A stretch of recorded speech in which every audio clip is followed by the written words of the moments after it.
All right, everybody, welcome back for another deep dive. Yeah, glad to be back. Today we are taking a look at the word gelid. Yeah, gelid.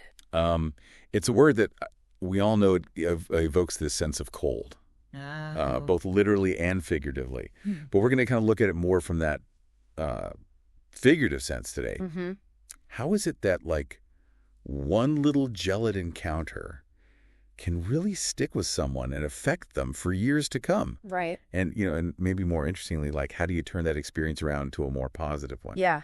So we've got some pretty interesting research on this, and we have this one anecdote from one of our sources that just really kind of hit home for me. So Yeah. I think we should probably jump right into that. Yeah, let's do it. So this anecdote is about somebody who's in college, and they're just, Yeah. doing their thing, walking through the quad or whatever it is.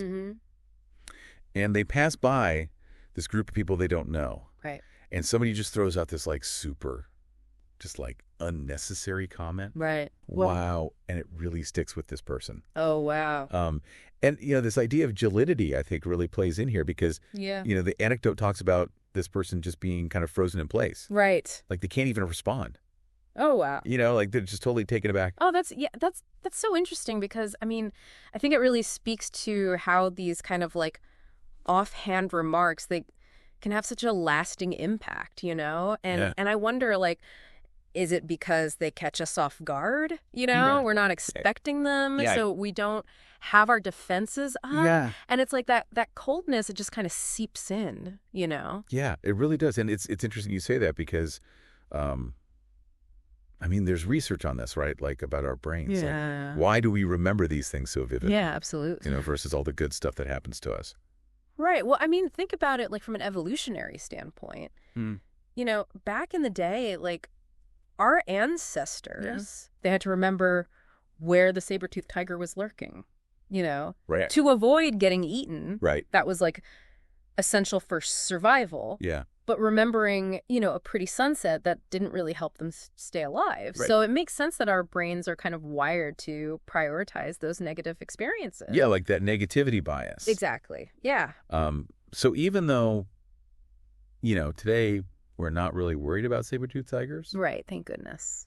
our brains still react in that same way. Yeah. It's like that old wiring is still there. Yeah. So when someone throws a gelid comment our way, it's like our brain goes into this like threat detection mode. Yeah. Even if it's not a real physical threat, Right. it can still feel like one emotionally. Yeah, and that's, I think, what was so powerful about that anecdote, too, is that this person, they didn't react in the moment, but they said it, like, stayed with them for years. Yeah. And they kept thinking about it. Wow. And it made me wonder, like, Yeah. is that a good thing? Like, is it better to just, like, try to shake those things off? Or is there a way to kind of, like, process that That's a great question. in a way that's, like, healthier? And I don't think there's like a simple answer, Yeah.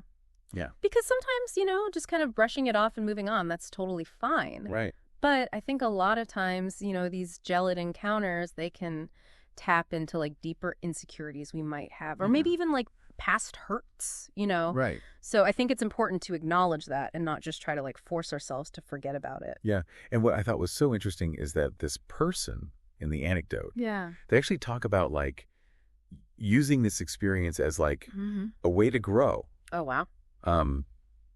They talk about not wanting to let that coldness define them, Yeah. but instead to kind of use it as a way to build empathy.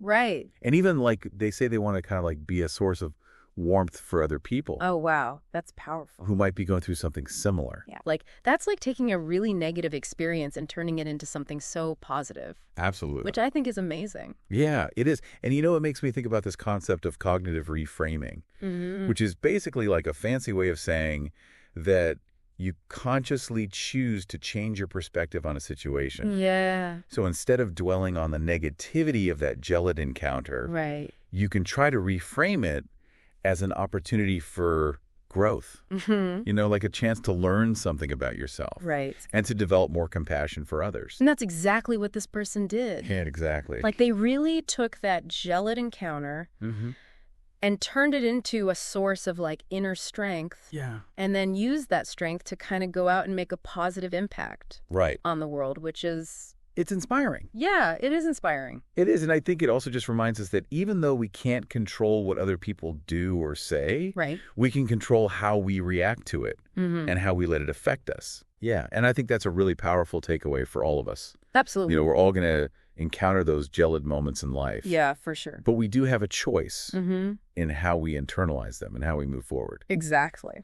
So that kind of brings us to the end of our deep dive today. But I'm curious, what do you think? Well, I mean, I think the big question is, how can we combat this gelidity, you know? Right. Both by being a source of warmth for others and also by finding that inner resilience to face any coldness that comes our way. Great question. Thanks, everybody, for listening. Yeah, thank you.